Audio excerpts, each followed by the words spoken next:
Anak, bago ko pindutin ang doorbell, magpalit ka na ng anyo. Magsapusa ka na. Pagkatapos ay tumalon ka sa pader. Magkita na lang tayo sa loob. Magtago ka ha. Baka mamaya'y mahuli ka nila. Mag-iingat ka. May aso na naman doon sa loob ng bakuran. Naririnig kong nagsisitahulan. Opo, inay. Ako na pong bahala. Huwag po kayong mag-alala. Sanay na po ako sa taguan. Ilang taon ko na ba itong ginagawa? Mula nang nahawaan na ako ng pagiging aswang. Alam ko, kaso iba na ngayon. Nasa loob ang panganay na anak na mag-asawa. Baka hindi ka makapagpigil at lapitan mo kaagad. Hindi po, inay. Kapag natanggap po kayo bilang yaya ng mga bata, marami po akong pagkakataon na makita siya. Ay siya, sige na. Magsapusa ka na at umakyat ka na doon sa pader. Sige po, inay. Tiningnan muna ni Ivy ang paligid kung may mga taong malapit sa kanila. Nang makitang wala, kaagad siyang naganap ng makukublihan. Tirik na rin ang sikat ng araw dahil tanghaling tapat. Hindi kaya ng mga mata at katawan niya ang matinding liwanag, kaya hindi niya kayang magtagal sa pagiging tao kapag araw. Kinakailangan niyang magsapusa para maiwasan ang matinding sikat ng araw. May malalaking puno ng balete sa bakuran ng malaking bahay at malalago ang dahon ng mga ito na halos umabot na sa lupa dahil sa sobrang kapal. Sa itsura ng puno ay halatang matagal na itong hindi natitrim. Pinili niyang sumunod doon. Sa isang iglap, lumabas siyang nasa anyong itim na pusa. Tiningnan niya muna ang kanyang inang si Darla. Tinaguan siya nito. Pagkatapos, inakyat niya ang puno ng balete. Nanulay siya sa mga sanga nito hanggang sa marating niya ang itaas ng pader. Saktong nagbubukas ng gate ang gwardya. Dahil nag-doorbell ang kanyang ina, sinamantala niya iyon para makapuslit papasok sa bakuran ng malaking bahay. Dali-dali siyang naghanap ng madaraanan papasok ng bahay nang hindi nahahalata ng mga taong naruroon. Mabilis ang kanyang pagtakbo para matakasan ang mga tao. Pagpasok niya sa loob ng malaking bahay, palipat-lipat siya at patago-tago sa mga naglalakihang figurin na nakadisplay para maitago ang kanyang sarili. Napahinto siya pagdating niya sa sala. Nagtago siya sa malaking banga na walang laman na may butas na disenyo. Mula roon, nakinig siya sa usapan ng mga taong nasa sala habang nakasilip sa butas ng banga. Natuon ang paningin niya sa mag-asawang nag-uusap habang nakaupo sa mahabang magarang sofa. Oh, baka si Aling Belen ang nagdo-doorbell. Baka kasama na niya yung yaya na dadali niya. O sige, ako na ang sasalubong sa kanya. Si Roger. Nakaramdam ng kurot sa puso si Ivy nang makita ang lalaki. Nakita niyang sinundan pa ng tingin ni Roger ang asawa habang papunta ito sa pintuan. Maya-maya pa'y nabaling ang paningin ni Ivy sa dalawang bata na nag-uunahang naglabasan mula sa isang kwarto. Bakit ba kayo naghahabulan, Jasper? Crisel? Baka mamaya magkasakitan na naman kayo tapos mag-iiyakan. Si Kuya po yun, Papa. Anong ako? Ikaw naman talaga yung laging nangaaway eh. Lagi mo nga akong kinukutusan. Ang ingi-ingi mo kasi. Sumbungan ng sumbong. Gusto mo kutusan uli kita? Papa, si Kuya. Tumigil nga kayong dalawa. Maupo kayo dito sa sofa. Mukhang dumating ng yaya nyo. Kaya nga po kami lumabas kasi narinig naming tumunog po yung doorbell. Gusto naming makita yung bagong yaya. Last na yaya na yung kukunin namin. Huwag na kayong magpasaway, ha? Lagi na lang kayong iniiwan ng yaya nyo. Ang titigas kasi ng ulo nyo eh. Di kayo marunong sumunod.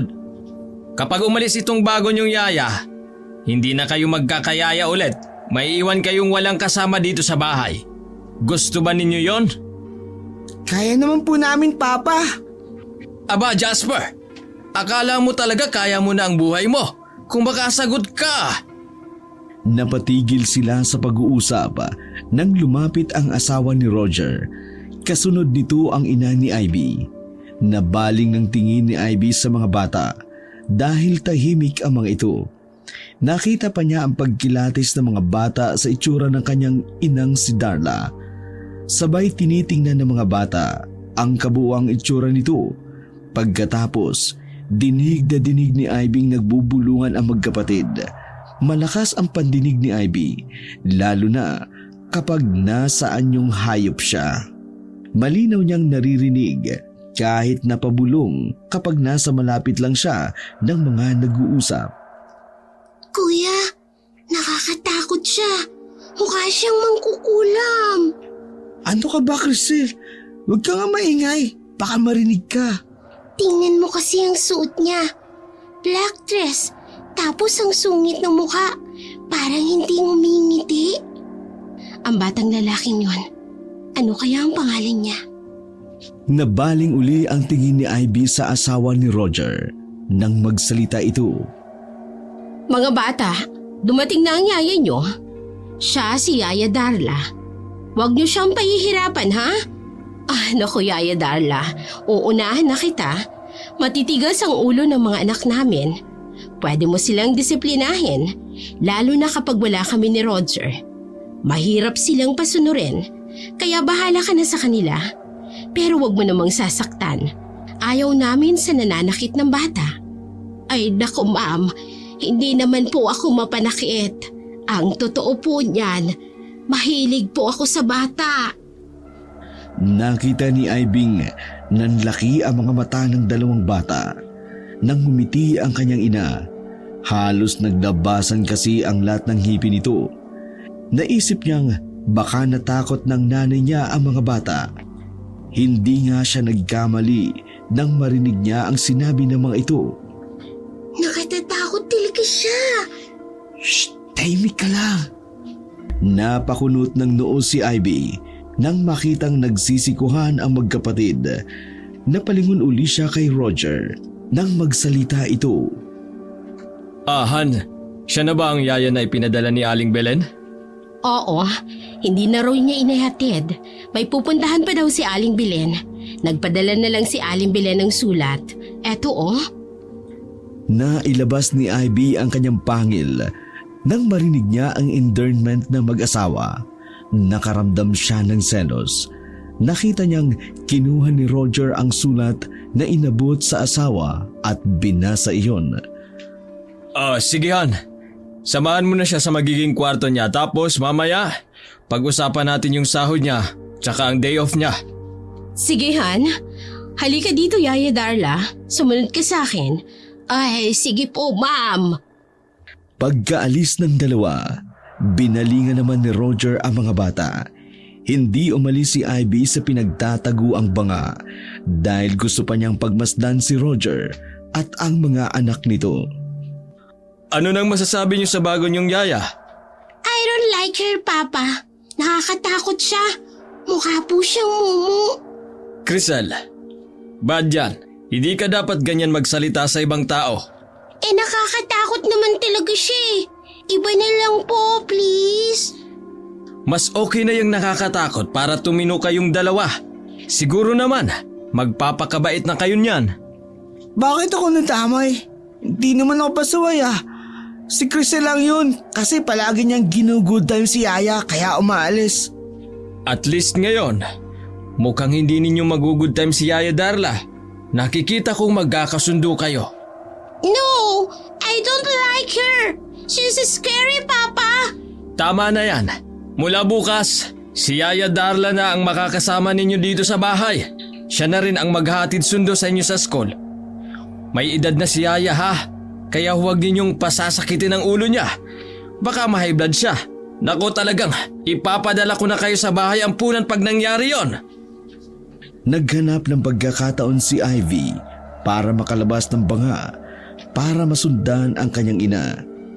Pero dahil hindi nawawala ng tao sa sala, hindi siya makaalis sa pinagtataguan.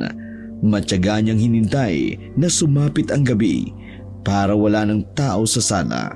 Sa kahihintay, nakatulog na siya. Nagising siya nang marinig ang boses ng kanyang ina. Ivy, anak, ay nasan ka na? Lumabas ka na. Kabi na. Tulog na sila. Halika na dito. Lumabas si Ivy sa banga, lumapit sa kanyang ina. Kaagad naman siyang kinarga nito at nagpalingalinga muna bago naglakad. Kanina ka pa ba doon sa banga? Bakit kasi sa dami ng pagtataguan mo, doon mo pa napili? Hindi ka tuloy makalabas doon. Dadaanan lang ng tao ang sala na yun kanina. Inalam ko na kung ilan ang mga tao dito sa bahay. Abay ko, konti lang naman pala sila. Isang katulong at isang gwardya lang. Tapos si Roger at yung mag-ina niya. Mabuti't may sarili akong kwarto, anak. Halika at tingnan mo.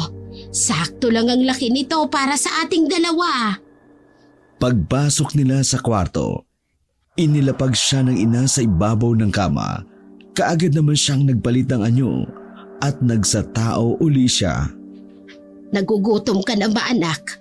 Maya-maya pupunta ako sa kusina. Ikukuha kita ng makakain mo. Ngayon kasi, nakita kong nandoon pa si Rona, yung katulong. Abay nagliligpit pa sa kusina. Hindi pa naman po kumakalamang tiyan ko, inay. Naiinis lang ako. Naiinis? Saan naman? Sa asawa ni Roger. Kumukulo ang dugo ko sa kanya. Gusto ko siyang lapain. Nako, yan ang wag mong gagawin. Iba ang pakay natin dito. Alam mo yan. Hindi tayo naparito para kumain ng tao. Kontrolin mo ang emosyon mo. Baka mapalayas ka agad tayo dito. Huwag ka ring magpapakita sa kahit na sino. Kahit pa nasaan yung aswang ka o hayop. Kanina, kinausap ako ng mag-asawa. Ipinagbabawal pala nila na lumapit ang mga bata sa kahit na anong hayop. Abay may asma daw yung anak nilang lalaki, si Jasper. Jasper po pala ang pangalan niya, inay. Oo, anak. Abay napakagwapong bata. Pero dahil mahika siya, hindi mo siya pwedeng lapitan. Magtiis-tiis ka na muna, ha?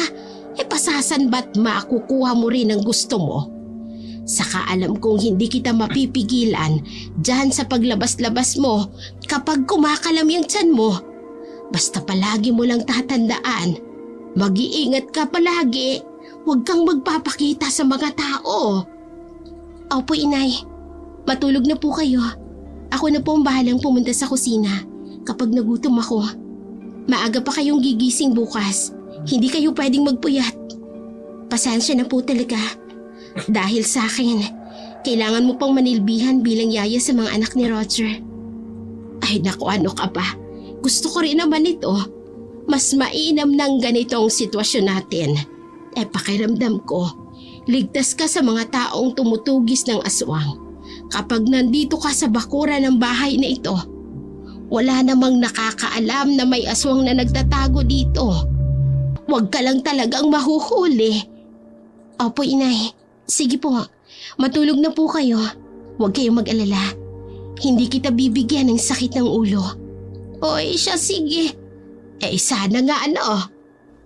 Mula nang dumating sila sa bahay na yon, napansin nilang naging tahimik at mapagmatsyag ang mga alaga ni Darla.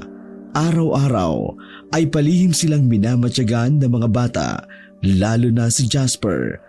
Pero dahil matalas ang pakiramdam ni Ivy, nahuli niya ang magkapatid sa kanilang panunubok. Naramdaman niyang may nakatayo sa labas ng pinto ng silid nila. Kaagad niya yung sinabi sa kanyang ina. Bago ito sitahin ng kanyang ina, kaagad siyang nagsapusa at nagdago sa ilalim ng kama. Pumasok kayo din mga bata. Kung may gusto kayong sabihin sa akin, abay dumito kayo. Hindi nyo kailangang magtago at magmanman dyan sa may pintuan. Halina kayo. Pumasok kayo dito sa kwarto ko. Nakita ni Ivy na pumasok ang magkapatid. Tinulak ni Crisel ang kuya niya papasok habang nakasunod naman ito. Akala nyo siguro hindi ko kayo napansin sa ginagawa ninyo. Mula nang dumating ako, abay panay ang pagmamanman nyo sa akin. Ay bakit? Kasi po, nakakatakot ka po kasi. Nakakatakot ako. Ay bakit mo naman nasabi, Crisel? Hindi ka po ngumingiti. Saka palagi pong kulay itim yung suot mong damit. Tsaka po luma na. Wala ka pong bagong damit? Crisel, bad yan. Totoo naman, kuya eh. Tama siya. Wala nga akong bagong damit, abay puro luma na. Hayaan nyo, pag sahod ko, yon ang unang-una kong bibilhin para hindi na ako nakakatakot. At saka, marunong naman akong ngumiti. Oh, tignan mo, oh. Ew! Bakit po ganyan yung ngipin nyo? Color yellow na po. Yucks! Ay, nako, pasensya na apo. Mahilig kasi akong manganga dati. Kumapit na yung mancha sa ngipin ko. Kahit anong gawin kong pagsisipilyo, abay hindi na natatanggal. Bakit po hindi po kayo pumupunta ng dentista? Ay, saka na siguro. Kapag may pera na si Yaya. Sa ngayon kasi, wala pa. Wala po ba kayong anak? Kagaya ni Ivy, natigilan din ang kanyang ina dahil sa tanong ni Crisel. Nakoy, nakakatuwa naman at natanong mo yan. Meron akong anak, syempre. Nasa malapit lang siya. Nasaan po? Bakit hindi niyo po kasama? Malaki na siya eh. May sarili na siyang buhay at may trabaho din. Ilang taon na po siya? Kagaya ng mami nyo, halos magkasing edad lang sila. May anak din po siya? Muling natigilan ang ina ni Ivy dahil sa tanong ni Jasper. Kahit siya ay kumabog din ang dibdib sa kaba, bahagya siyang sumilip para tingnan ang bata. Jasper? Oo, may anak din siya. Pero hindi niya kasama. Nasa malayo. Bakit po? Kasi may trabaho siya. Hindi pwedeng isama ang anak niya doon. Parang ako. Nagtatrabaho ako dito, kaya hindi rin ako pwedeng magsama ng anak ko. O hindi ba? Tumango ang dalawang bata sa sinabi ng kanyang ina. Mula sa simpleng tanungan na yon, nakita niyang naging palagay ang loob ng mga bata.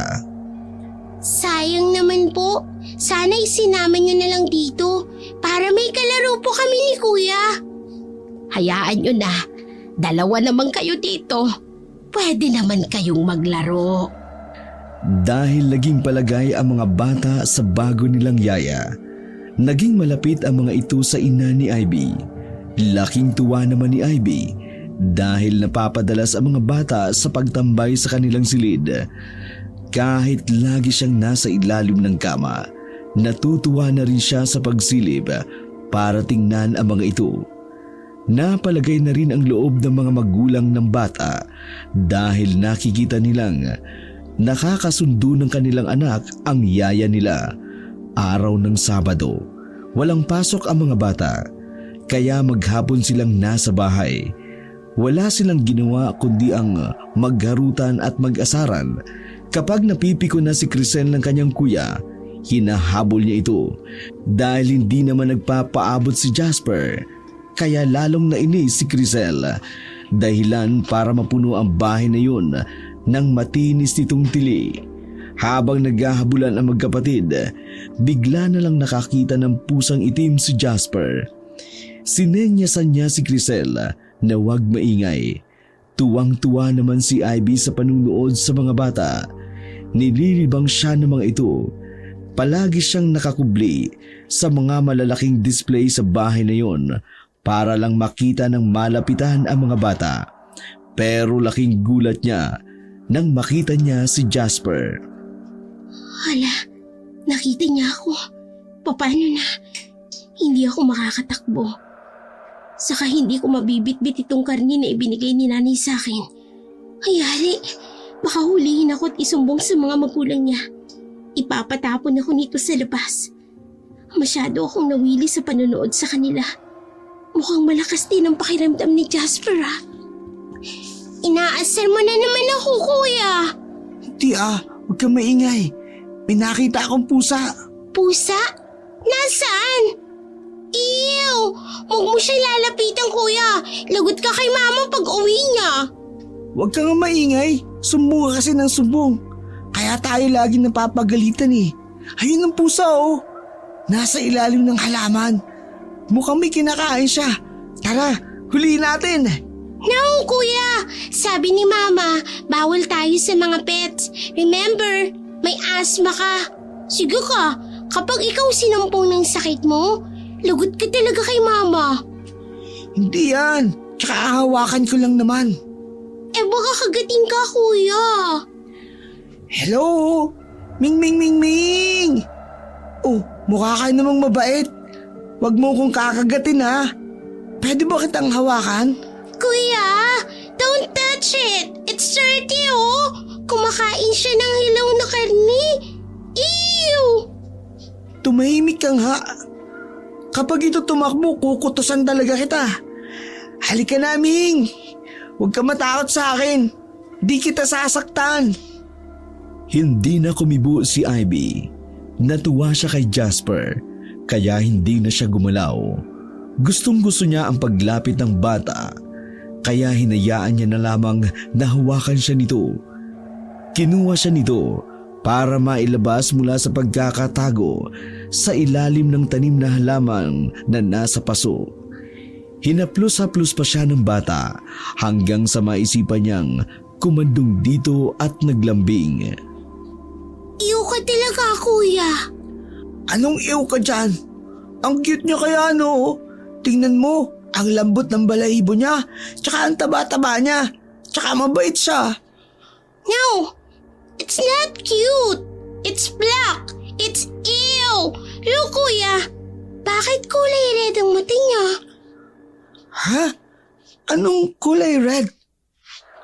Dahil sa pagkagulat ni Ivy sa sinabi ni Crisel, nakalimutan niyang kulay pula pala ang kanyang mata. Dali-dali niya itong pinalitan ng kulay kagaya ng normal na pusa. Kaya nang tinignan siya ni Jasper, normal na ang kulay ng kanyang mata. Hindi naman Okay naman yung mata niya oh. Cute nga eh. Kagaya ng mga nakikita kong picture ng mga black cats. Yung sa internet. Dahil cute nga ang pusa na ito, aampunin ko na to. No! Isusumbong kita kay mama tsaka kay papa mamaya. Subukan mo, kukutusan talaga kita. Ning, bakit ka nga pala kumangkain ng hilaw na karne? Baka sumakit ang tiyan mo. Ninakaw mo ba yan sa kusina ang meat na yun?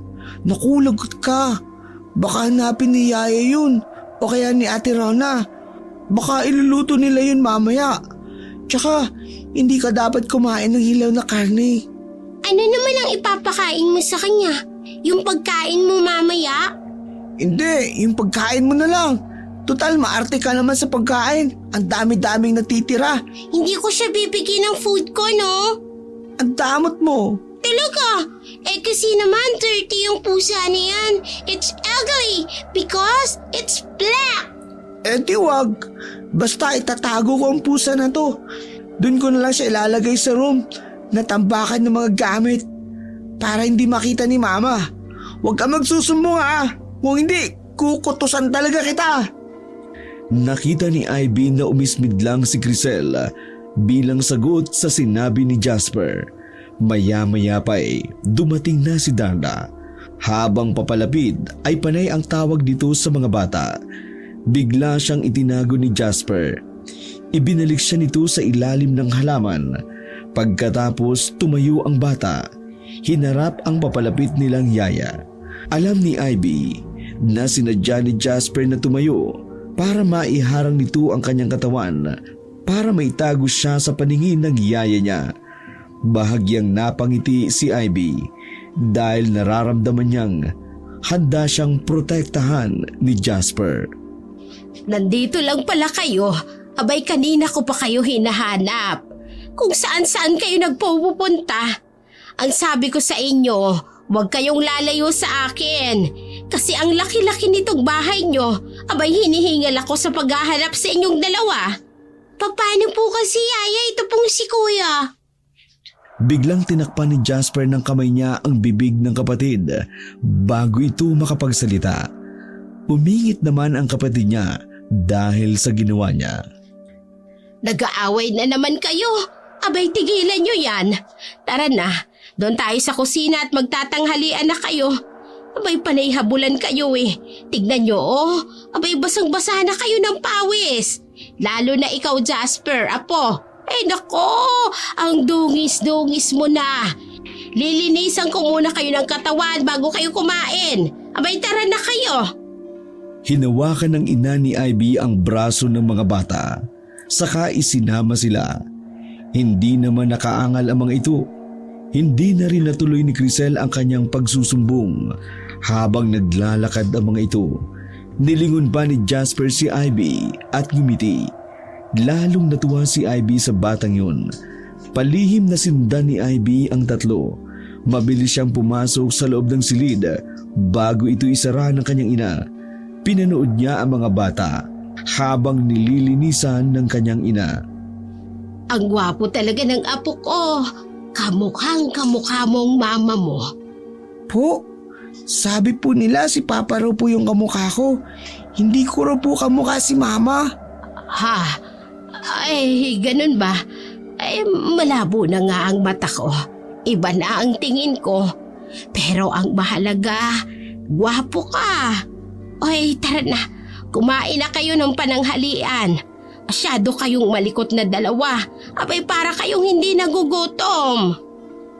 Pagkalabas ng mga bata sa silid, napansin ni Darla si Ivy sa ilalim ng kamang higaan ni Jasper. Ay nako, bakit ka sumunod dito anak? Baka mamaya hindi kita mapansin at makulong ka dito. Ay sige na, lumabas ka na. Ay siguro nagugutom ka na rin. Dumiretso ka na sa kwarto natin. Dadalhan na lang kita doon ng pagkain.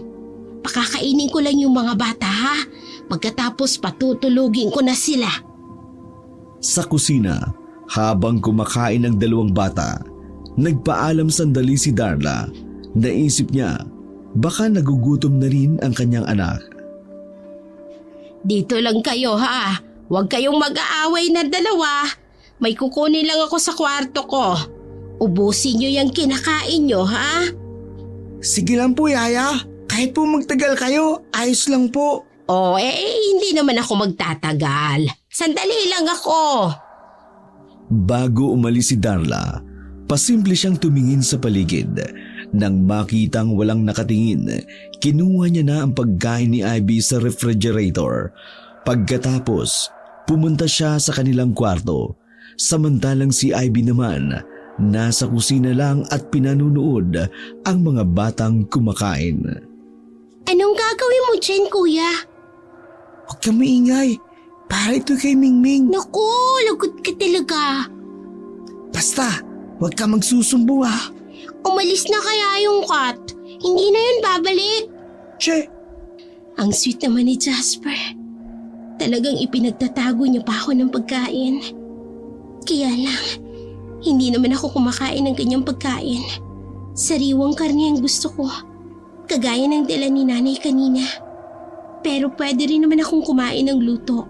Yung walang bawang o kaya naman kalamansi na kasama. Kasi nangihina ako kapag nakakakain ako ng mga bawal. Pero natutuwa ako, Jasper. Kasi napalaki kang mabuti ng papa mo. Kahit iba na ang inang nakagisnan mo. Maya-maya pa'y bumalik na si Darla. Tapos na rin ang pagkain ang mga bata. tapos na po kami, Yaya. Ay, ganoon ba? O siya, sige. Pumunta na kayo sa kwarto. Susunod ako doon. Liligpitin ko lang itong pinagkainan ninyo. Sige po, tara na, Crisel. Habang nagliligpit si Darla ng pinagkainan, nagulat siya nang lumapit sa kanya ang itim na pusa. Nako, anak! Abay, kinulat mo naman ako. Kaya pala tawag ako ng tawag sa'yo sa kwarto. Hindi ka lumalapit. Kanina ka pa ba dito sa kusina? Ay hala, abay dito ka pa talaga nagtago. Baka mamaya may makakita sa'yo dito. Ano ka ba naman, Ivy? Wala naman pong tao dito, Nay. Tayong dalawa lang. Huwag ka mag-alala. Malakas ang pakiramdam ko. Tuwang-tuwa ako sa mga bata, Nay. Lalo na kay Jasper. Gustong-gusto ko siyang lapitan at yakapin. Pero hindi ko magawa. Nakakainis. Yan ang habang sinasabi ko, ay dapat hindi na kita isinama dito. Baka mamaya'y makalimot ka. Pero inay, mahilig sa pusa si Jasper. Kaya pwede akong lumapit sa kanya. Gustong-gusto niya ako. Hindi pwede. Abay may hika siya. Baka sumpungin niyo ng hika. Paminsan-minsan lang naman po. Ang sabi niya, may kwarto daw rito na ginagawa lang imbakan ng mga gamit. Itatago niya daw ako doon. Gusto niya akong makalaro, inay. Hindi nga pwede. Mapapagalitan siya ng mga magulang niya. Nay, nagpunta tayo dito para kay Jasper. Hindi para maging yaya kanya. Huwag mo naman akong pagbawalan na makasama siya. Inaalala ko lang ang bata. Papaano kapag nagkasakit siya? Kailangan niyang masanay sa mga hayop. Hindi pwedeng habang buhay siyang iiwas. Uy, sige, bahala ka na. Pero sinasabi ko sa iyo, huwag kang magpapahuli. Opo, Nay. Dalasan mo pong isama si Jasper sa kwarto para lagi ko siyang nakakasama. Doon na lang kami maglalaro na dalawa. Mas mabuti pa nga yun kaysa magliwaliw ka sa buong bahay. Kakasunod mo sa batang yon. O siya, sige na. Pumunta ka na sa kwarto mo at kumain ka na doon. Patutulugin ko muna yung mga bata pagkatapos ko rito. Sige po, inay. Pumunta si Ivy sa kanilang kwarto para kumain. Pagkatapos, pinunta niya uli sa silid ang magkapatid. Hindi talaga ako mapakali. Gusto kong laging nakikita at nakakasama si Jasper. Kahit siguro sa kwarto nila ako magtago. Para kapag tulog na silang magkapatid, malalapitan ko siya. Palapit na siya ng silid ng mga bata nang makita niyang lumabas mula roon ang kanyang ina. Tulog na siguro ang mga bata, kaya iniwan na sila ni nanay. Pwede na akong pumasok sa loob. Nagtago muna siya para hindi siya makita ng ina. Nang makaalis na ito, akma siyang papasok ng silid ng mga bata. Pero natigilan siya nang makitang lumabas naman si Jasper. Bigla siyang nagtago at nagpalit anyo bilang pusa. Mingming! Nasaan ka na? May dala na akong pagkain. Luto na itong chicken. Para hindi sumakit yung tiyan mo. Yung pagkain na itinabi niya kanina, ang sweet naman niya. Nasaan na kaya yun? Siguro, naligaw lang siya rito. Sayang naman, ang cute pa naman ng pusa na yun. Sana bumalik uli siya. Kapag bumalik siya, ilalagay ko na siya sa kwarto na imbakan ng gamit para hindi na siya umalis. Pero baka nagtatago lang kung saan-saan. Baka naghahanap ng pagkain. Teka nga, saan mo kaya siya hanapin? Saan kaya siya pwedeng pumunta? Hala, baka sa kusina. Tama. Bago pa lumayo si Jasper, nagparamdam si Ivy sa kanya. Napalingon ang bata nang umiyaw si Ivy habang nagtatago sa likod ng malaking figurine na isda. Andyan ka lang pala. Akala ko nasaan ka na. Halika na dito. Hindi ka dapat magagala kasi kapag nakita ka nila, itatabon ka nila sa labas. Pagkalapit ni Ivy sa bata, kaagad siyang kinarga nito, ipinasok sa silid. Inilagay siya sa gilid at binigyan ng pagkain. Napaatras si Ivy. Dahil naamoy niya ang bawang ng adobong manok, hindi niya mapigilan ang masuka. Hala, ayaw mo? Hindi ba masarap ang luto ni Ate Rona? O baka fried chicken yung gusto mo? Pero wala na nun eh. Paano na? Baka nagugutom ka na. Kung ayaw mo yan, mamaya na lang. Magtatabi uli ako ng pagkain mamayang gabi. Pero ngayon, dito ka muna sa kwarto ko. Magtago ka sa ilalim ng kama kapag may tao ha. Sinundan ni Ivy ng tingin nang itapon ni Jasper ang adobong manok sa basurahan na nasa gilid ng kanilang kwarto. Pagkatapos ay kinuha siya nito, itinabi sa higaan. Hinintay niyang makatulog si Jasper bago siya magpalit ng anyo bilang tao. Pagkatapos ay naupo siya sa tabi nito, pinagmasdan ang bata. Ang laki-laki mo na, Jasper. Napakagwapo mo ngang bata. Tama si nanay.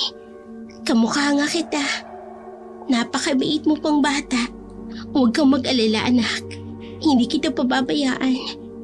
Ipagtatanggol kita kahit na anong mangyari. Kahit buhay ko itataya ko. Huwag ka lang masaktan ng iba. Lalo na ng lahi ng mga aswang na kagaya ko. Hindi ka pwedeng maging aswang. Hindi ako papayag na danasin mo ang hirap ng pagiging aswang. Tama na ako lang ang naghihirap, anak. Wala akong ibang hangat, kundi ang pangalagaan ka at magkaroon ka ng buhay na normal. Bago pa magising ang dalawang bata, bumalik na si Ivy sa kanilang kwarto. Saan ka na naman ba galing? Sinilip ko lang si Jasper, inay. Pakiramdam ko, tumataas ang presyon ko sa'yo. Mag-relax lang po kayo, inay. Kapag nandito naman si Roger at ang asawa niyang hipon, hindi ako lalabas ng kwarto.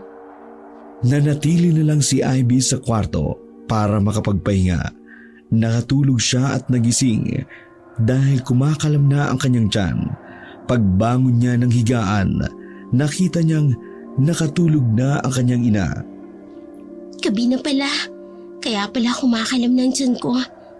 Ayun, mabuti na lang nagdala si nanay ng sariwang karne. Kinain niya ang karne pero hindi pa rin siya nakontento. Kulang. Hindi pwedeng kumalam ng ganitong sikmura ko. Delikado. Baka hindi ko mapigilan at makakain ako ng ibang pagkain. Wala na sigurong gising ngayon. Pupunta na lang ako sa kusina. Nagmamadali siya at palingalinga sa pagbunta sa kusina. Kaagad niyang binuksan ang freezer. Kinuha niya ang mga karning naruroon. Ayos pala. May bagong pinamiling karne. Hindi pa gaanong nagyayelo. Pero parang ayoko nito. Gusto ko talaga ng sariwa. Hindi na napigil ni Ivy ang kanyang sarili. Tumutulo na ang malapot niyang laway. Naging kulay pula na rin ang kanyang mata. Maya-maya pa'y unti-unti nang lumalabas ang kanyang pangil. Humaba na rin ang kanyang mga kuko. Pagkain. Kailangan ko ng pagkain. Saan ako kukuha? Kailangan kong lumabas para makahanap ng pagkain. Ayun, may nakita akong daga. Baka pwede na yun. Mabilis na hinuli ni Ivy ang malaking daga. Walang pagdadalawang isip na kinain ito. Kulang pa. Kumakalam pa rin ang tiyan ko. Lumabas siya ng bahay. Nakita niya sa bakuran ang asong nasa kulungan. Panay ang taul nito dahil nakikita siya. Titig na titig siya sa aso. Ang ingay mo naman. Ayoko nang maingay. Parurusahan kita. Isisilid kita sa tiyan ko. Kaagad na kinain ni Ivy ang aso. Nang maubos niya na ang lamang loob at laman ng aso, nakontento na siya. Ay, salamat. Nabusog din ako. Tapos inaantok na ako ngayon. Makabalik na nga sa kwarto bago pa magising si inay. Pero teka, ang dami kong dugo sa katawan. Maliligo na muna ako. Dahan-dahan sa pagkilos si Ivy para hindi magising ang kanyang ina. Nang matapos na siyang maligo, nagpatuyo muna siya ng buhok saka natulog. Kinaumagahan, nagising siya dahil nagsisigawan ang mga babae. Mabilis siyang nagsapusa para makalabas at makiosyoso. Naghanap uli siya na mapagtataguan para hindi siya mapansin ng mga tao. Ay, akala ko pa naman kung ano nang nangyayari sa kanila. Akala ko may sunog. Nakita lang pala nila ang buto ng asong kinain ko. Oops, mali. Hindi nga pala sila sanay na makakita ng ganon. Nakalimutan kong linisin kagabi bago ako natulog. Anong klaseng halimaw ang kumain ng aso natin, Roger? Bakit buto na lang ang natira? May ganyan bang hayop? Kakain ng ganyan? Ah, Diyos mio! Guard, hindi mo ba napansin kagabi na may pumasok sa bakuran? Naku sir, tahimik lang po kami kagabi. Wala naman pong kahina-hinala kagabi. Tsaka nadinig ko pa po, tumahol yung aso. Pero normal lang naman po yun na tumahol sa gabi, di ba? Narinig mo ng tumahol, pero hindi mo tiningnan. Baka mamaya napapasok na tayo ng kung anong halimaw. Sa susunod, mag-iikot ka na ha. Ikaw ang naka-assign na panggabi, di ba? Dapat hindi ka natutulog. Kayo naman, Yaya Darla at Rona, maging alerto kayo ha. Bago matulog ay tsakin yung sarado ang lahat ng pintuan. Lalo na ang kwarto ng mga bata. Tsaka huwag na huwag niyong ilalabas o ikukwento sa iba ang nangyaring ito. Ayaw ko ng gulo. Ayaw ko ng mga usapan. Naiintindihan niyo? Sumagot ang mga nagtatrabaho sa bahay sa sinabi ni Roger. Pagkatapos ay pinabalik na ang mga ito sa kani-kanilang ginagawa. Iniutos naman ni Roger sa gwardya na ibaon sa likod ng bahay ang kalansay ng aso. Mabilis na bumalik ng kwarto si Ivy bago pumasok ng bahay ang mga tao.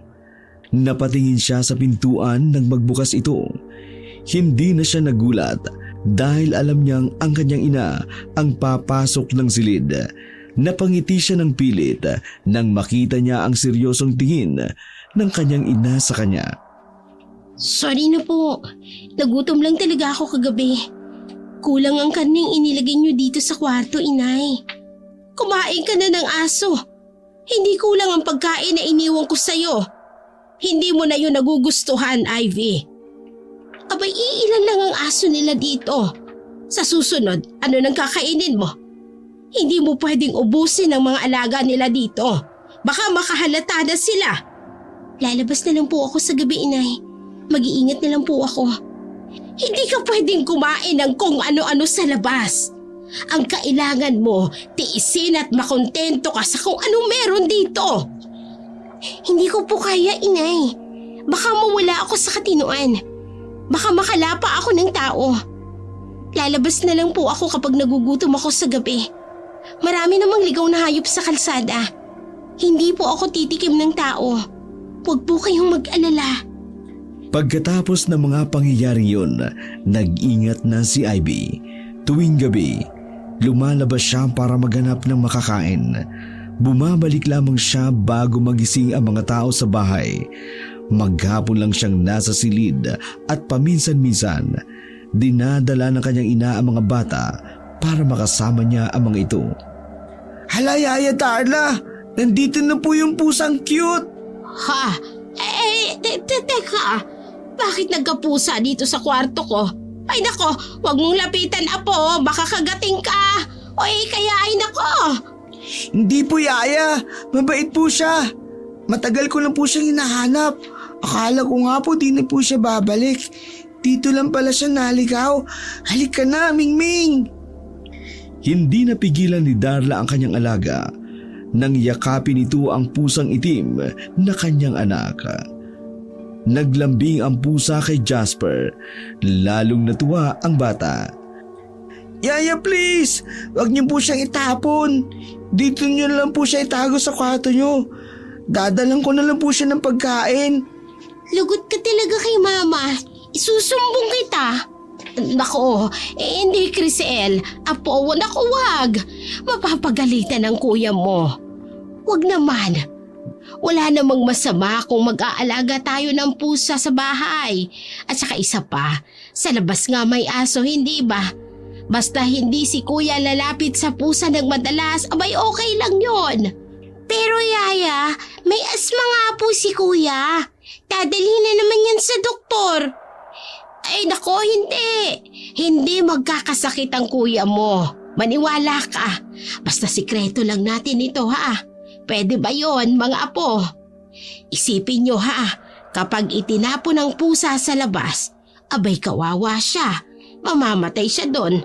Wala siyang pagkain, magugutom siya. At kapag umulan, abay mababasa siya. Magkakasakit siya doon. Gusto niyo ba na mamatay ang pusa? No po, Yaya. Kaya po dito na lang po siya sa room ninyo, Yaya. Oy, sige, dito na lang. Ako na ang magtatago sa kanya para kapag gusto niyo siyang makita at gusto niyo makipaglaro sa kanya, nandito lang siya. Yes, thank you po, Yaya. You're the best, Yaya po. Basta Apo, para sa'yo, kung saan ka sasaya, masaya na rin si Lola. Hindi naman po kayo namin, Lola. Yaya lang po kayo. Ganun na rin yun. Para sa akin, mga apo ko na kayo. Nakahinga ng maluwag si Darla at Ivy dahil mabilis na napakiusapan ang mga bata. Sobrang saya ni Ivy dahil sa nangyari. Hindi siya mapakali nang sumapit ang gabi. Salamat po, Inay. Ibig sabihin nun, kahit anong oras pwede ko nang makasama ang anak ko. Pupunta lang siya dito sa kwarto. Kailangan mo pa rin mag-ingat, lalo na kay Roger. Abay pakiramdam ko, naghihinala na siya. Ano pong ibig niyo sabihin? Napadaan ako sa silid nilang mag-asawa. Narinig kong pinag-uusapan nila yung tungkol sa asong kinain mo. Pakiramdam ko, naiisip na ni Roger na napasok ng aswang ang bahay nila. Narinig ko ring sinabihan niya si Rona na magtanim ng mga bawang sa paligid, pati sa labas. Sinabi niya rin na mag-stock ng mga bawang at kalamansi. Pinapahingi rin siya ng holy water at saka langis, yung kumukulo kapag may aswang doon sa kwarto nila. At saka nasilip ko, abay may buntot paging nakadisplay sa dingding.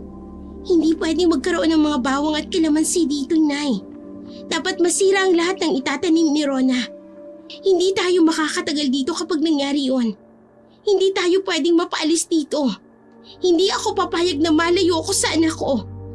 Kapag nabisto ko, isasama ko si Jasper sa pag-alis. Hindi mo pwedeng gawin yan, anak. Mas delikado kapag kasama mo siya. Lalo mo lang siyang ipapahamak. Anong gagawin ko, Inay? Ako na ang bahala. Huwag mo nang alalahanin yon. Isang gabi, kumakalam na naman ang tiyan ni Ivy. Pumunta naman siya sa kusina para kumuha ng pagkain. Nang makakuha na siya ng karne, bigla niyang narinig na may paparating. Kaagad siyang nagsapusa para mabilis na makatakas, pero nahagi pa rin siya. Tinutukan siya ng liwanag ng flashlight, dahilan para mahinto siya. Pusa! Bakit nagkaroon ng pusa dito sa bahay? Yari, si Roger pa talagang nakakita sa akin. Nakita pa niya ang kinuha kong karne. Patay na. Karne! Ay pusa! Paano mo nakuha ang karne na ito sa freezer? Imposible namang naiwan ito ni Rona. Ay, mas imposible na sumagot ang pusa sa akin. Tama. Pusa ako, Roger. Hindi kita masasagot. Kaya aalis na ako. Paalis na si Ivy na muling magsalita si Roger, dahilan para mapahinto uli siya. Isa lang ang kilala kong pusa na kumakain ng hilaw na karne. Si Ivy. Hindi kaya? Natatandaan pa niya talaga ako. Buong akala ko'y kinalimutan niya na ako. Imposibleng si Ivy ang pusa na ito. Hindi niya alam kung saan ako nakatira ngayon. Hindi niya na kami matutunton. Hoy! Pusa! Hindi ka pwede dito. Kaya umalis ka na. Kapag nahuli kita, isasako kita saka itatapon sa malayo. Sandali! Huwag kang tumakbo! Kinakausap pa kita! Ay, bisit na. Pusang yon. Natakasan ako! Hindi. Nandito pa rin ako. Nagtatago lang. Kagaya pa rin ng dati. Mahina pa rin ang mata mo. Saka mabagal ka pa rin tumakbo. Lumabas na lamang si Ivy para maghanap ng pagkain. Pagkatapos niyang mabusog, bumalik na uli siya para makatulog. Paggising niya, nabungaran niya ang kanyang ina. Nahuli ka ni Roger kagabi? Po, narinig ko si Roger kanina. May kausap siya sa cellphone.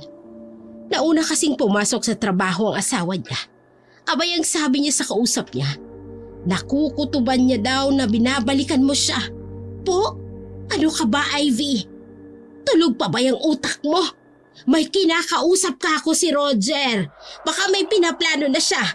Kung hindi ka ipapahanap, baka magpagawa siya ng mga pangontra sa aswang para itaboy ka at hindi ka makalapit dito, lalo na kay Jasper.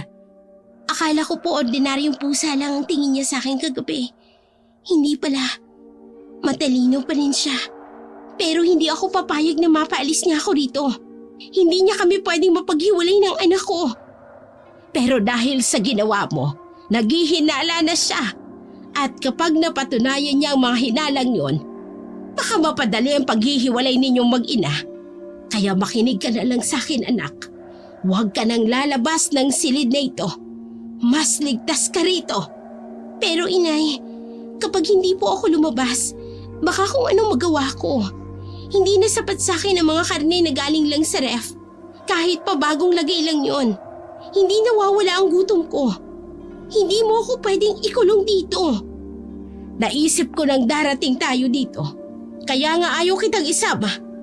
Pero hindi ako mapakali kapag nasa labas ka. Baka mamaya'y makagawa ka pa ng ikapapahamak mo. Pero kahit ayaw ko, mukhang kailangan mo nang umalis dito.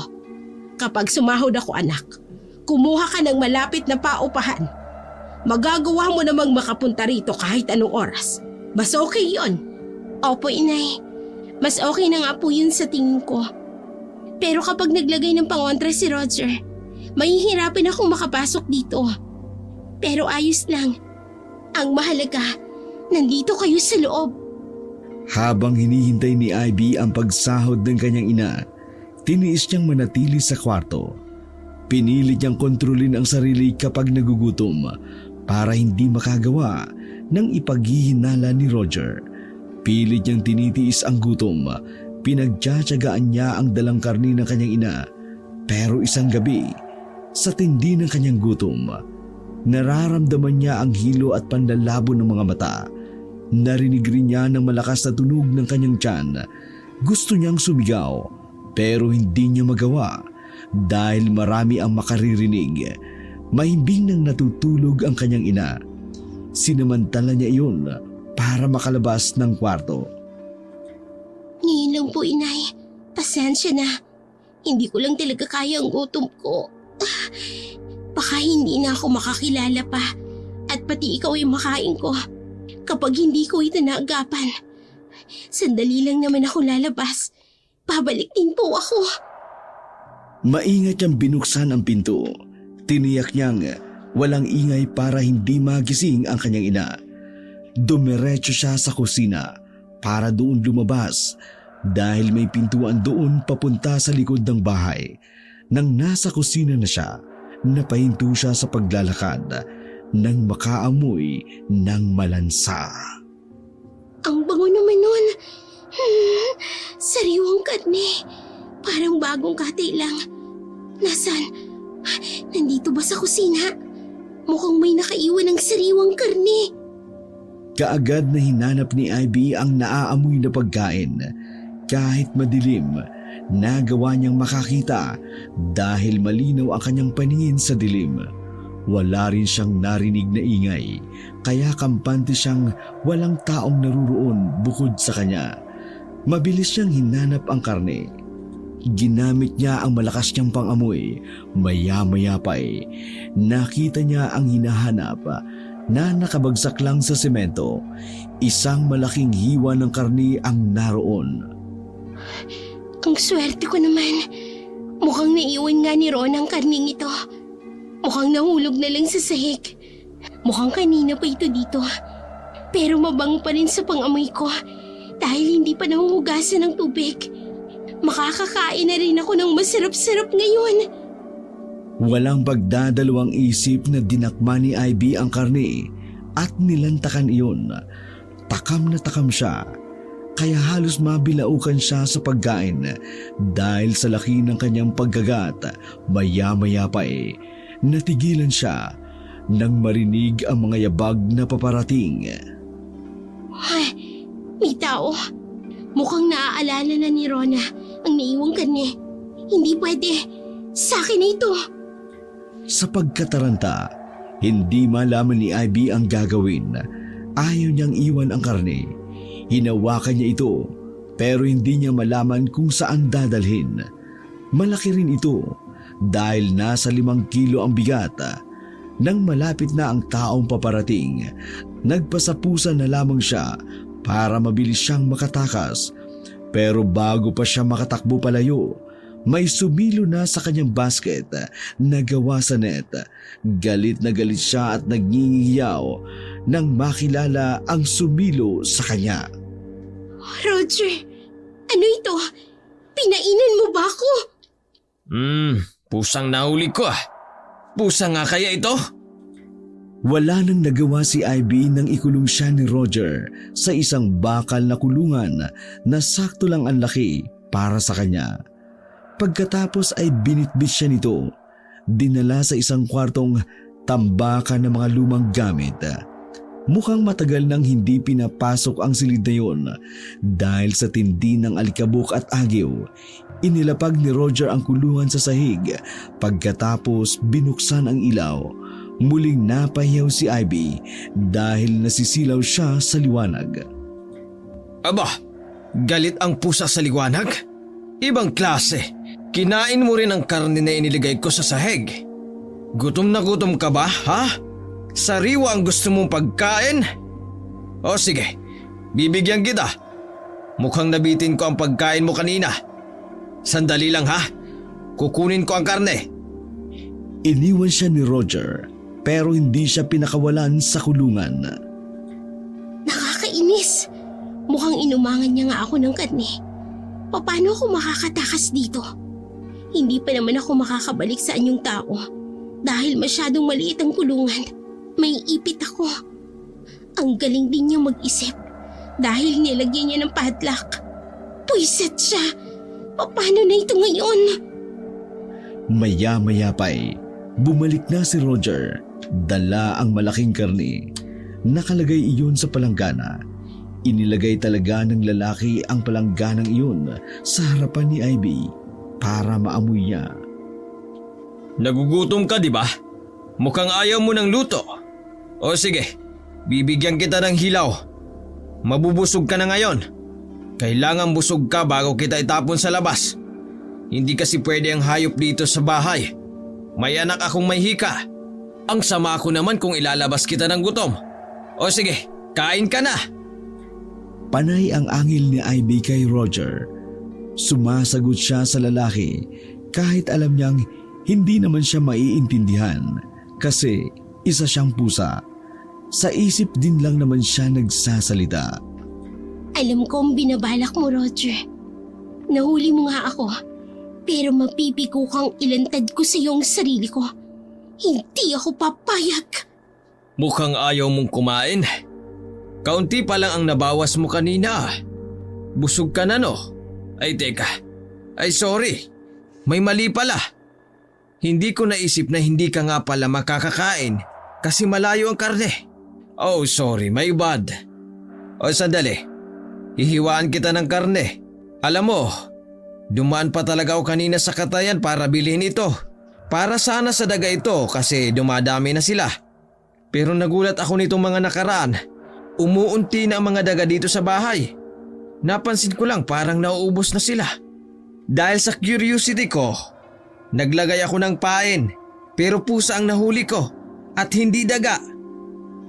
Siguro, dahil sa'yo kaya naubos ang daga dito sa bahay. Kaya itong karne, reward ko na sa'yo. Para sa'yo na ito. Kaya huwag ka nang mahiya. Kumain ka hanggat gusto mo. Hindi ako magagalit ha. Gustuhin ko man alagaan ka, hindi pwede. Lalong nagalit si Ivy sa ginawa ni Roger. Lalo kasi siyang nahirapan sa ginawa nitong paghiwa ng karne. Pagkatapos ay ipinasok sa kulungan ang pira-pirasong hiwa nito. Lalong kumalam sa gutom ang tiyan niya. Pero nagpigil siya.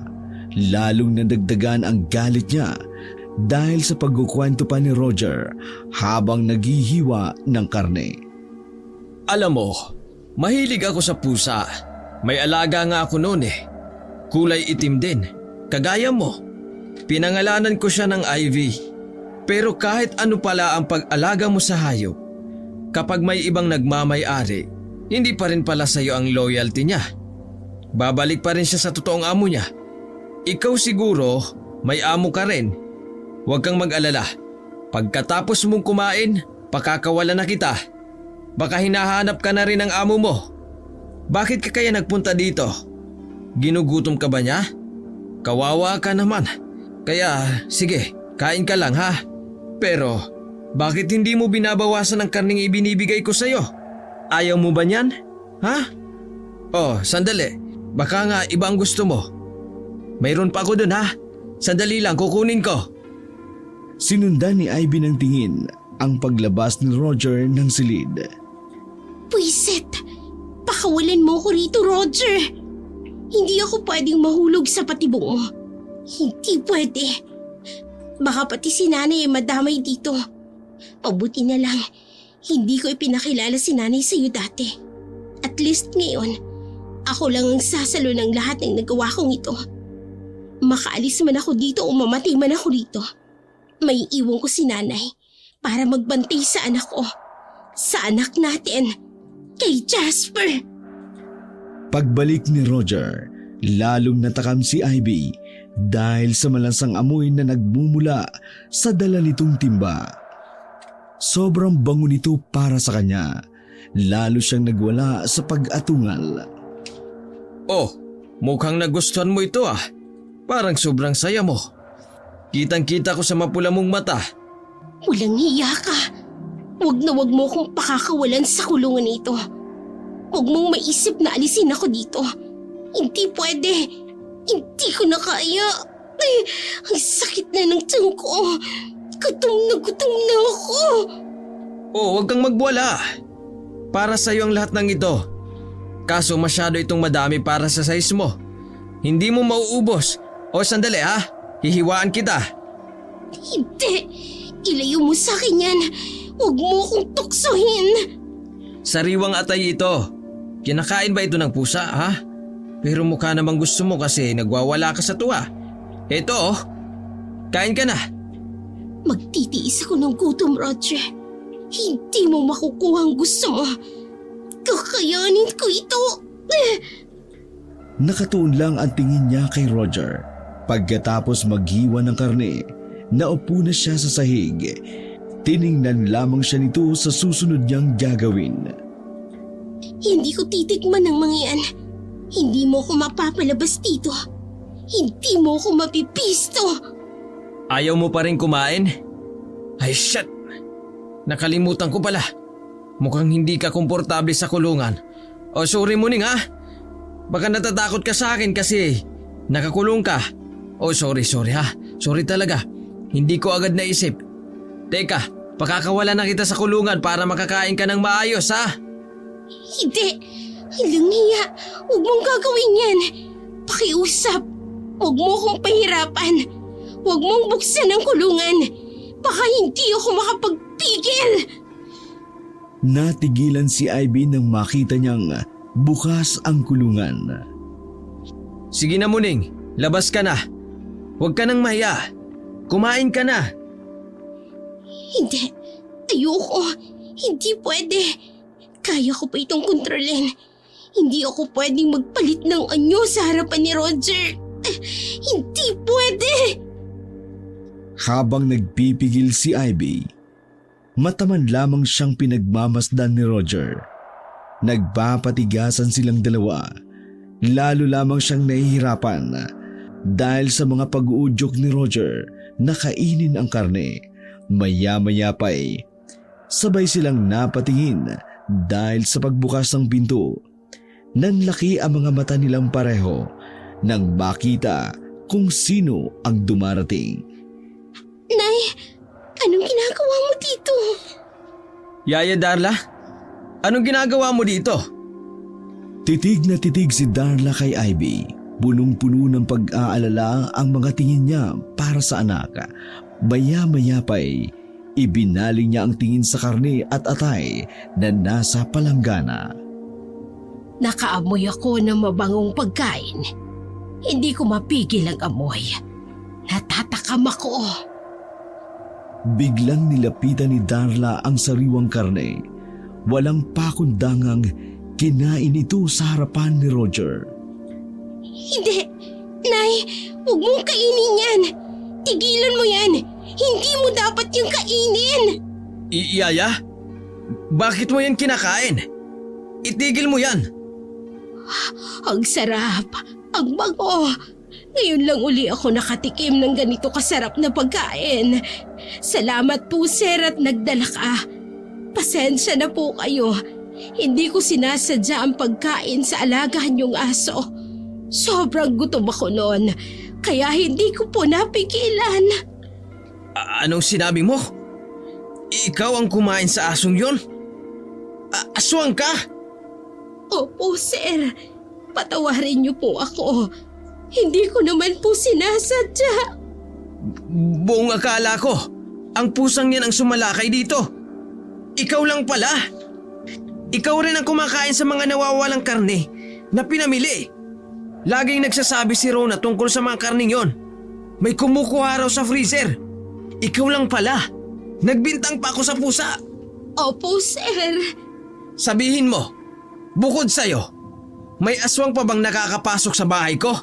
May kakuntsaba ka ba? Wala po, sir. Wala po talaga. Ako lang po ang lahat ng gumawa noon. Wala kang kilalang Ivy? Wala po, sir. Maniwala ka po. Ako lang po ito. Ako lang po ang may gawa ng lahat. Nay, tama na. Huwag mong akuin ang ginawa ko. Itigil mo ng pagkain yan, pakiusap. Tigilan mo yan. Hindi mo yan dapat kinakain. Kung ganon, hindi ka na makakalabas ng buhay dito. Dito ka na mamamatay. Papatayin kita bago mo pa masaktan ang pamilya ko. Mabuti na lang at maaga kong nalaman na aswang ka. Nanlaki ang mga mata ni Ivy nang isara ni Roger ang pinto. Hinarangan pa niya iyon. Pagkatapos ay inilabas niya ang bundot pagi na nakalagay sa isang bulsa sa suot niyang 6-packet na cargo pants. Galit na galit si Roger. Hindi ito nagdalawang isip na hagupitin si Darla. Hindi naman umiwas ang babae.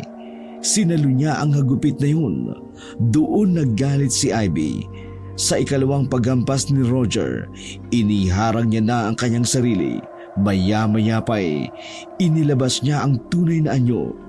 Ipinakita niya ang pagiging aswang kay Roger. Ano? Tama na, Roger. Tumigil ka na. Huwag na huwag mong sasaktan ang nanay ko. Ivy, sabi ko na nga ba, hindi ako nagkamali sa hinala ko. Bakit ka lumantad, anak? Dapat hinayaan mo na lang ako. Dapat tumakas ka na.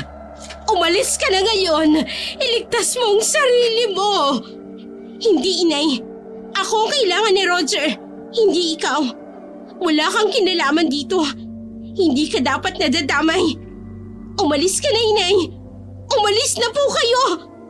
Hindi ako papayag na saktan ka niya, anak. Ano? Mag-ina kayo? Mga aswang! Pinadadali niyo ang buhay niyo! Ikaw, Ivy! Talagang binalikan mo ba ako? Pagkatapos mo akong lukohin noon, minahal kita! Kahit ibinagtapat mo sa akin na aswang ka! Handa kitang tanggapin! At sabay nating lulunasan ang sumpa mo! Pero iniwan mo lang ako at sumama ka sa ibang lalaking kauri mo! Pinaniwala mo akong minahal mo ako noon. Pero gago ka! Manggagamit! Ngayon, bakit ka nagbabalik? Ha? Bibiktimahin mo na ba ako? Sasaktan ang pamilya ko? Papatayin muna kita! Magsama kayo ng nanay mo! Hindi mo naiintindihan, Roger. Wala kang naiintindihan. Hayaan mo akong magpaliwanag. Lilinawin ko ang lahat. Wala ka nang dapat pang sabihin! Paano ako maniniwala sa sinungaling? Sa galit ni Roger, pinaghagupit niya ng latigo ang mag-ina. Sinangga naman ni Ivy ang lahat ng hagupin nito para hindi tamaan ang kanyang ina. Hindi niya na rin sinugod si Roger. Panay na lamang ang iyak ni Darla dahil napupuno na ng sugat si Ivy. Tama na! Maawa ka sa anak ko, Roger! Huwag mong saktan ang anak ko! Parang awa mo na! Dapat sa inyong mga aswang, pinapatay! Hindi kayo dapat nabubuhay sa mundo! Patingin mo na ako! Sige! Pero pakiusap, huwag mong sasaktan ang nanay ko. Hindi siya aswang. Ordinaryong tao lang siya. Ako lang ang aswang, Roger! Ako lang! Sa akin ka magalit. Ako lang ang patayin mo. Pero siguraduhin mong kaya mong ipagtanggol ang anak ko. Kaya mo siyang protektahan laban sa mga kauri ko. Ipangako mo sa akin na poprotektahan mo siya! Anong pinagsasasabi mo? Nagawa mo pa akong utusan na protektahan ang anak ninyo ng lalaki mo? Bakit? Duwag ba siya para gawin yun sa'yo? Anak natin, Roger! Anak natin ang sinasabi ko! Anak ko si Jasper! Anak natin siya! Tumigil ka! Huwag mong madamay-damay si Jasper dito! Kahit inampung ko lang siya, totoong anak ang turing ko sa kanya! Iniwan ko siya noon malapit sa sasakyan mo. Naglagay ako ng malaking bag na kulay itim. Natatandaan mo ba? Hindi ako umalis noon. Sinigurado kong makukuha mo siya. Ibinigay ko siya sa iyo para hindi siya matulad sa akin. Ayoko siyang maging aswang. Totoo yon. Maniwala ka, Roger. Nandoon ako. Hawak lang si Ivy ng mga aswang na yon. Hinawaan siya. Tinakot. Ginamit nila ako para takutin ang anak ko. Naging sunod-sunuran si Ivy sa kagustuhan ng mga aswang. Sinabihan siya na kailangang magpabuntis siya para dumami ang lahi nila. Maniwala ka! Hindi ako maniniwala sa mga sinungaling na kagaya ninyo. Dapat sa inyo, pinapatay para hindi na dumami ang lahi. Dinadamay niyo pa ang anak ko! Dahil sa tindi ng galit ni Roger sa dalawa, pinaghahagupit niya ang mag-ina ng buntot pagi. Napahinto na lamang siya dahil narinig niya ang asawang tinatawag siya. Roger! Nasaan ka ba? May naririnig ako nagsisigawan. May kaaway ka ba? Roger! Bisan! Hindi kayo pwedeng makaalis dito. Huwag kayong aalis. Babalikan ko pa kayo! Pagtalikod ni Roger, sinunggaban siya ni Ivy. Pinatulog siya nito sa pamamagitan ng pagsuntok sa likod. Nang bumalagta si Roger, hinila ni Ivy ang katawan nito sa gilid ng silid. Pagkatapos, tinulungan niyang tumayo ang kanyang ina. Kailangan na po nating umalis dito, inay. Hindi, anak. Ikaw lang ang umalis. Hindi naman ako makakaalis dito. Ikaw kaya mo. Saka kailangan ako ni Jasper. Hindi ko pwedeng iwanan ang apo ko. Mag-uusap pa kami ni Roger pagising niya. Hindi, inay. Galit na siya. Hindi na siya makikinig sa'yo. Baka mapatay ka lang niya. Sumama ka na sa akin. Kaya kitang itakas dito. Tara na po. Umalis ka na, anak. Nandyan ang asawa niya. Hindi ka niya dapat na makita dito. Gagawa na lang ako ng paraan para makatakas ako dito. Abangan mo na lang ako sa labas. Nay, sumama ka na po sa akin. Alis na. Umalis ka na. Ipinagtabuyan siya ng kanyang ina. Wala siyang nagawa kundi iwan ang lugar na yun dahil nagsisisigaw na ang kanyang ina para humingi ng tulong. Tulog! Tulungan niyo po si Sir Roger! Nandito po siya at walang malay! Tulong! Nay, babalikan po kita. Maganda po kayo sa pagtakas. Nagsapusa uli si Ivy at mabilis na tumakas. Pagkalabas niya ng malaking bahay na yun, agad din siyang nagsatao at ibinuhos ang kanyang pag-iyak. Nay, Babalikan ko po kayo ni Jasper. Kukunin ko po kayo kay Roger. Hindi ako papayag na maiwan kayo sa kanya. Babawiin ko ang anak ko sa kanya. Ilang araw nang nagmanman si Ivy sa bahay ni Roger. Masyadong tahimik ang bahay. Pakiramdam niya, kinausap ni Roger ang mga tao sa loob na maging maingat sa kilos ng mga ito. Wala siyang nakikitang lumabas ng bahay. Kapag may lumabas, nasa sasakyan ang mga ito at hindi niya alam kung sino-sino ang sakay. Hindi na rin lumalabas ang bahay ang kanyang ina. Ano nang nangyayari? Sobrang nag-aalala na ako. Ano na ang ginawa ni Roger sa nanay ko? Hindi na ako makapasok dahil sa mga langis na pangontra ni Roger. Lahat na lang ng sulok ng bahay niya may langis. Pati ang mga puno at halaman. Tinalian niya rin ang pangontra. Pwisit ka talaga, Roger. Anong ginawa mo sa nanay ko? Huwag na huwag mo siyang sasaktan. Dahil hindi ako magdadalawang isip na patayin ka. Ilang araw pa ang lumipas. Sa kababantay ni Ivy sa bahay ni Roger, nakita niyang may lumabas na van na aninagyang puno ito ng sakay. Aalis sila. Saan sila pupunta? Hindi sila pwedeng makalayo. Kailangan ko silang sundan. Baka kasama nila si nanay. Sinundan ni Ivy ang van gayon. Papalit-palit siya ng anyo ng mga hayop na may kakayang tumakbo ng mabilis. Kapag napapagod ay nagiging ibon naman siya. Pinilit niyang hindi mawala ang sasakyan na yun hanggang sa makaramdam siya ng panganib. Hindi. Nararamdaman ko ang mga kalahi kong nasa paligid.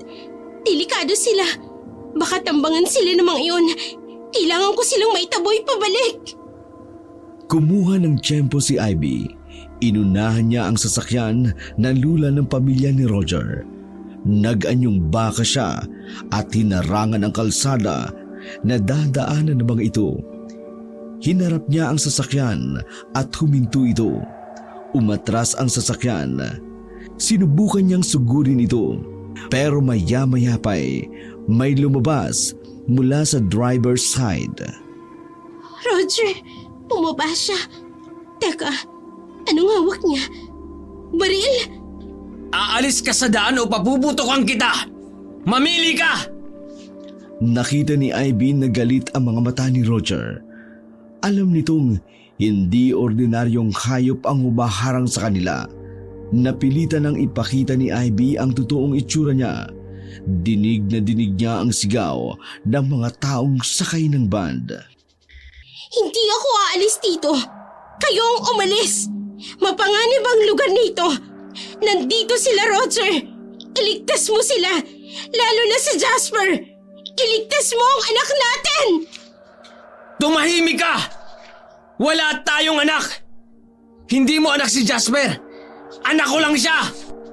Nagpaputok ng baril si Roger pero mabilis itong naiwasan ni Ivy. Maya-maya pa'y lumabas na ng sasakyan ang kanyang ina. Anak, umalis ka na! Nay, buhay ka pa!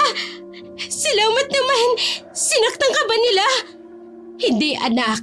Umalis ka na, pakiusap! Umalis ka na! Kumbinsihin mo si Roger na bumalik, inay. Napapaligiran nila tayo. Bumalik na po kayo! Ano? Nandito na po sila! Pagkasabi nun ni Ivy, isa-isang naglabasan mula sa damuhan ang mga aswang. Nagliwanag na parang apoy ang mapupula nilang mata. Doon pa lamang naunawaan ni Roger ang gustong sabihin ni Ivy. Nagmamadali itong bumalik ng sasakyan. Umalis na kayo! Iligtas mo sila, Roger! Bilisan mo! Nagmaniobra ng sasakyan si Roger. Habang pinaiikot niya ang sasakyan, nagtalo na naman ang mga aswang sa bubungan. Mabilis na sumugod si Ivy. Nilabanan ang kanyang mga kauri. Layuan niyo sila! Hindi niyo sila masasaktan! Ako ang harapin niyo! Hanggat nabubuhay ako, hindi niyo makukuha ang anak ko! Hindi niyo siya magagawang aswang! Hindi ako papayag! Nilabanan ni Ivy ang mga aswang hanggang sa makalayo ang sasakyan. Pinilit niyang pigilan ang mga ito para hindi makasunod. Pero dahil sa dami ng mga ito, hindi na rin kinaya ni Ivy. Mas pinili na lamang niyang tumakas para iligtas ang sarili. Sinundan niya ang sasakyan kahit na puno siya ng sugat sa katawan. Mas inisip niya ang kaligtasan ng mga ito. Halos wala na siyang lakas nang maihatid niya ng ligtas ang pamilya ni Roger. 3:00 ng madaling araw. Nasa ibabaw na siya ng bubunga ng bahay ni Roger. Nakatingala sa langit na puno ng mga bituin. Ramdam na ramdam niya ang mga dugong tumatagos mula sa kanyang mga sugat. Nagpakawala siya ng malakas na alulong kasabay ng pagbatak ng kanyang luha.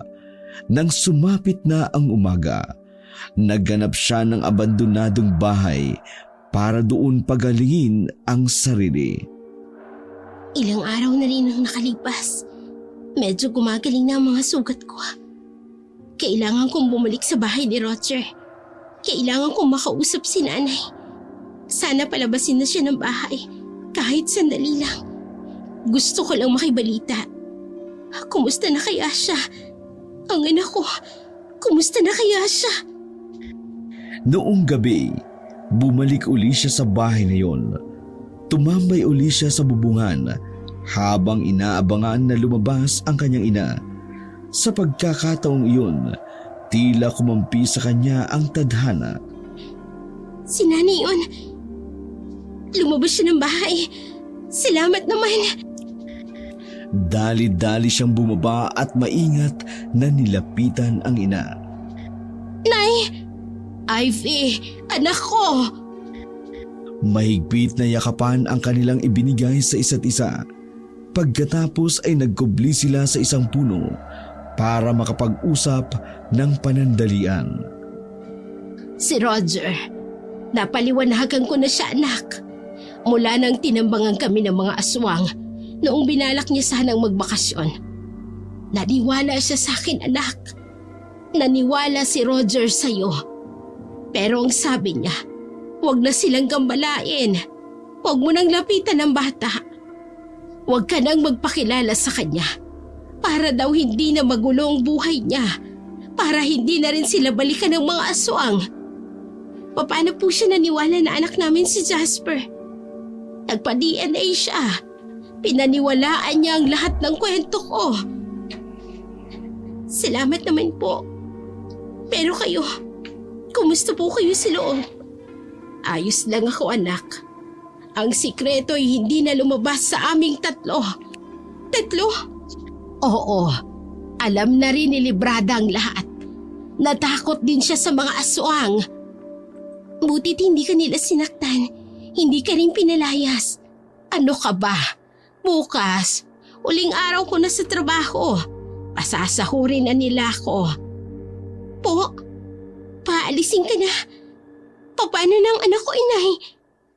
Kaya na ni Roger na pangalagaan ang bata, anak. Tama siya. Mas mabuting wala tayong koneksyon sa kanila para hindi na mabalikan ng mga aswang ang pamilya nila. Lalong-lalo na ang anak mo. Hindi sang-ayon si Ivy sa pagpapasya ni Roger. Kaya kahit wala na ang kanyang ina sa loob ng bahay ni Roger, gabi-gabing nagbabanday si Ivy sa kanyang anak.